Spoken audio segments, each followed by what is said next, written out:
Salut les investisseurs malins, j'espère que tu vas bien. Je m'appelle Gabriel Jarosson. Aujourd'hui, je vais te parler de l'hiver crypto que nous subissons en ce moment. On est peut-être, certains pensent qu'on est au printemps. Et en tout cas, je vais te parler d'un article de Michael J. Casey qui s'intitule « L'hiver crypto est là et nous en sommes les responsables ».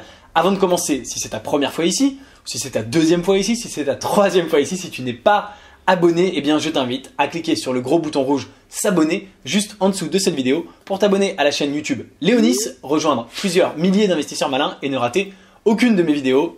C'est parti.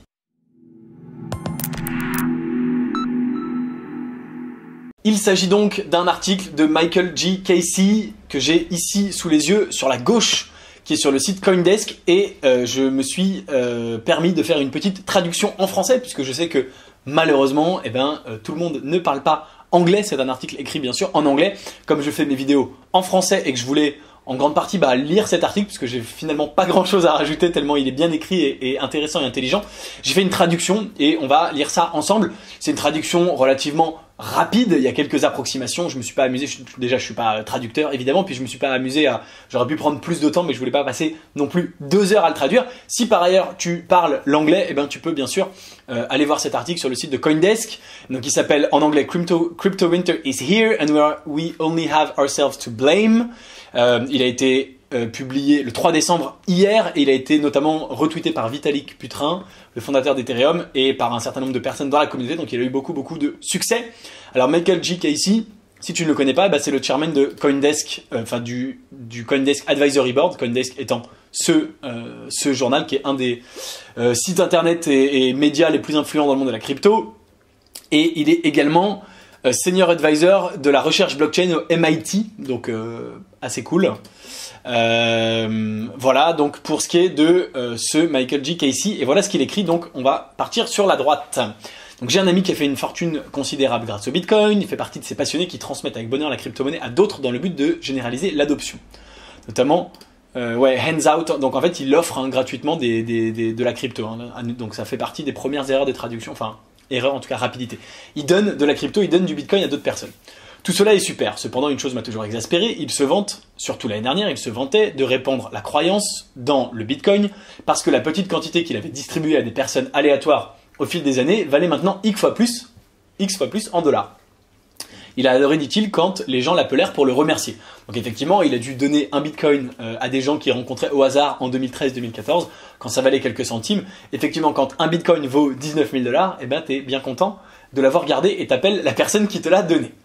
Pourquoi diable aurais-je un problème avec cette générosité d'esprit? Parce que cela perpétue un discours selon lequel les gains spéculatifs, mesurés en termes de monnaie fiduciaire, étaient la proposition de valeur fondamentale du Bitcoin pour le monde. Et là, c'est là où c'est intéressant, c'est que donc, effectivement, tu vas voir dans la suite de l'article, mais effectivement, tout le monde s'intéresse un peu qu'à l'argent dans cette histoire, et c'est un peu le problème. Implicitement, l'histoire que mon ami a racontée à ces personnes n'était pas que, en tant que modèle d'argent désintermédié et résistant à la censure, le Bitcoin pouvait permettre des échanges entre pairs sans que les institutions financières à la recherche de rente ne dictent des conditions. Ce n'était pas non plus que nous disposions maintenant de l'argent numérique, un moyen de transférer de la valeur de n'importe qui, de n'importe où à n'importe qui d'autre, n'importe où, donc de, en gros, n'importe quel point A à n'importe quel point B et entre n'importe quelle personne, n'exigeant pas un compte bancaire ou l'approbation d'une autorité.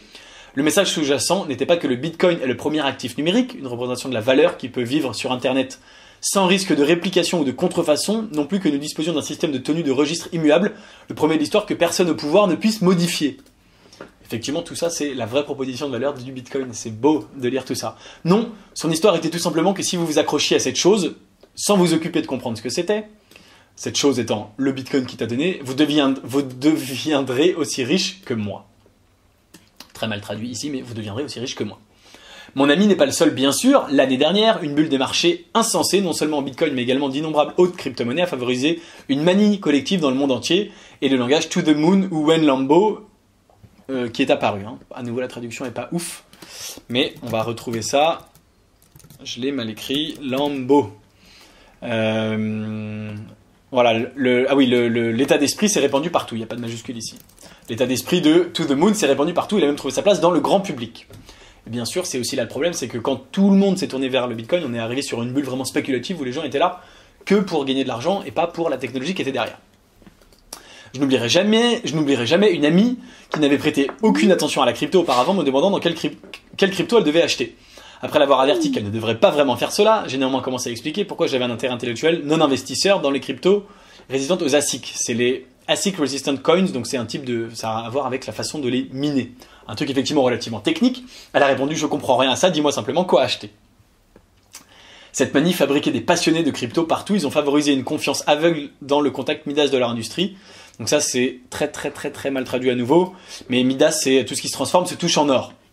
Rappelez-vous, c'était le moment où les dirigeants d'un producteur de thé glacé ont brièvement montré qu'ils pouvaient produire une augmentation miraculeuse du cours de l'action en ajoutant simplement le mot blockchain. Effectivement, une boîte de thé glacé aux États-Unis, tu as peut-être entendu parler de cette histoire. C'est simplement appelé blockchain iced tea au lieu de iced tea et l'action a pris 120% en quelques heures. C'est trop drôle. Alors qu'ils n'avaient pas prévu de faire de la blockchain, mais ils ont rajouté ça dans le monde de leur boîte.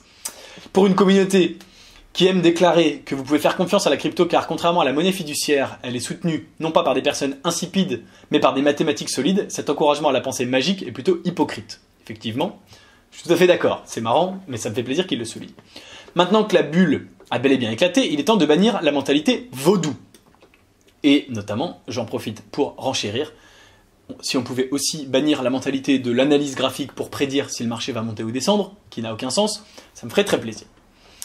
Le défi de l'adoption. Certains considèrent la crypto-monnaie uniquement comme un outil pour les riches, comme un moyen pour les privilégiés de garder leurs biens à l'abri des mains indiscrètes de l'État, notamment l'évasion fiscale bien sûr.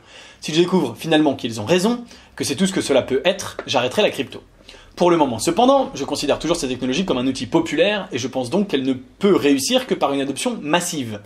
Peu importe comment cela se passe, que ce soit par le biais d'une utilisation répandue dans le commerce de détail, ce qui est tout à fait possible, ça arrivera peut-être, ou par l'utilisation d'architecture publique en blockchain afin de favoriser une nouvelle économie décentralisée, l'objectif doit être d'avoir un impact positif sur les vies partout dans le monde.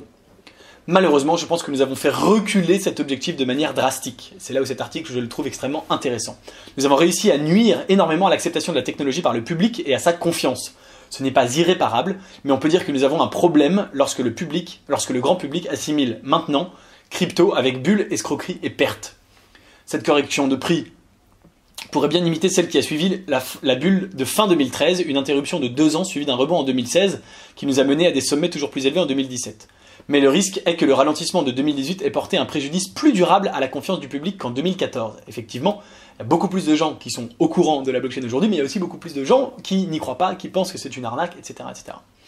Cette fois, c'est les regular Joes, les monsieur tout le monde, qui ont perdu leur chemise, et non les amateurs de minage du Bitcoin qui vivent dans les sous-sols. Effectivement, la crise de 2013, elle n'avait pas touché grand monde dans le grand public. Alors qu'aujourd'hui, il y a beaucoup de monde qui ont perdu de l'argent. Le coût porté à la confiance du grand public est si grand que je regrette maintenant d'avoir écrit l'an dernier que l'intérêt grandissant suscité par la crypto était constructif. J'avais soutenu que bien que beaucoup de gens perdraient beaucoup d'argent, les poussées des achats avaient suscité la curiosité d'un groupe beaucoup plus large de personnes, de sorte qu'une foule de nouvelles entreprises serait lancée par ces nouveaux arrivants. J'ai soutenu que c'était ces personnes qui construiraient l'économie décentralisée du futur.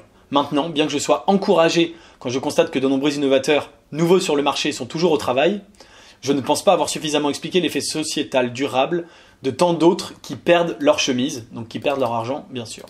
Bon, la phrase n'est pas très bien construite, mais j'espère que tu auras compris.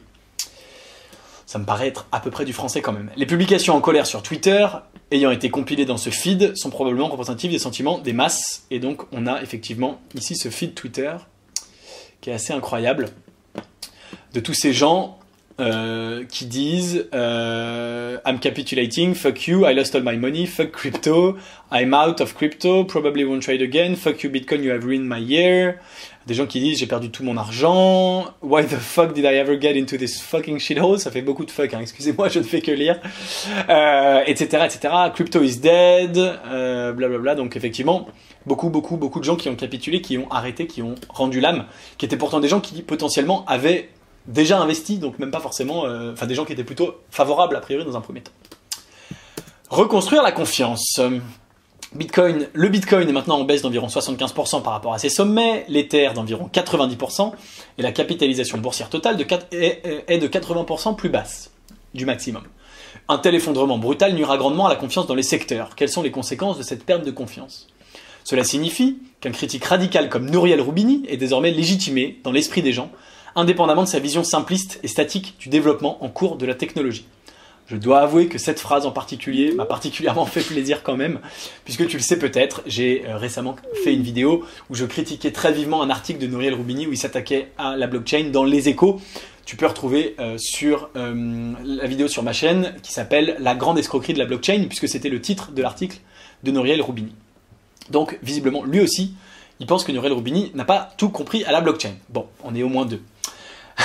Cela signifie que les régulateurs gouvernementaux, qui ont des obligations envers les mêmes électeurs ordinaires, adopteront une vision plus méfiante de la technologie et très probablement une ligne de conduite plus dure pour la réguler. Et oui, si plus personne ne croit en la crypto et que la majorité des concitoyens ont peur de la crypto, les politiques qui sont élus par les citoyens, effectivement, auront le même genre d'approche.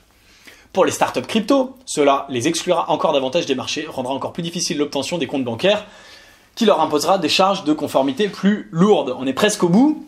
La bonne nouvelle est que l'éclat de l'opinion publique finira par se dissiper et que, à mesure que le nombre de projecteurs diminue, en gros ils sortent des projecteurs, les vrais développeurs se retrouveront dans un environnement plus sain, leur permettant de faire le travail nécessaire pour libérer le potentiel de cette technologie. Nous avons assisté à une période similaire de construction constructive, oui en français ça donne rien du tout, mais bon, lors de la pause de 2014-2016. Mais, quels que soient les nouveaux produits fabriqués, ils auront plus de difficultés à se faire accepter. Que cela nous plaise ou non, le message et l'image sont importants. Malheureusement, l'hiver crypto est là. Si nous voulons nous en extraire, il ne suffit pas d'un engagement au développement technique. Les dirigeants de la communauté, ceux d'entre nous qui ont un porte-parole dans les médias sociaux et ailleurs, ont également l'obligation de changer de message. Le message doit être un message d'éducation. Il doit aborder ouvertement les inconvénients de la technologie, ainsi que les avantages, ainsi que les formidables obstacles auxquels elle est confrontée en termes de mise à l'échelle, d'efficacité et de sécurité. Quittons cette horrible obsession du prix. Après tout, cela ne fait que valider la notion selon laquelle le critère de référence qui compte n'est pas le bitcoin ou une autre crypto-monnaie, mais le dollar américain. Nous avons créé ce bordel, c'est à nous de le nettoyer. Effectivement, exprimer le prix du bitcoin en dollars, c'est déjà presque ne pas comprendre les cryptos. Un bitcoin, ça vaut un bitcoin, ça vaut rien en dollars, et peut-être qu'un jour on exprimera le prix du dollar en bitcoin et pas l'inverse. En tout cas, effectivement, cette horrible obsession du prix, ces millions et ces millions de personnes qui vérifient de façon compulsive le prix des cryptos des centaines de fois par jour, ces gens qui investissent pour gagner de l'argent et pas dans... Alors on investit bien sûr pour gagner de l'argent, mais dans des projets où ils pensent simplement faire un multiple rapide, au lieu d'avoir une vision long terme et de soutenir ces projets en gardant ces cryptos et de se dire que sur le long terme, c'est des projets qui vont avoir un vrai impact, une vraie utilisation dans le quotidien.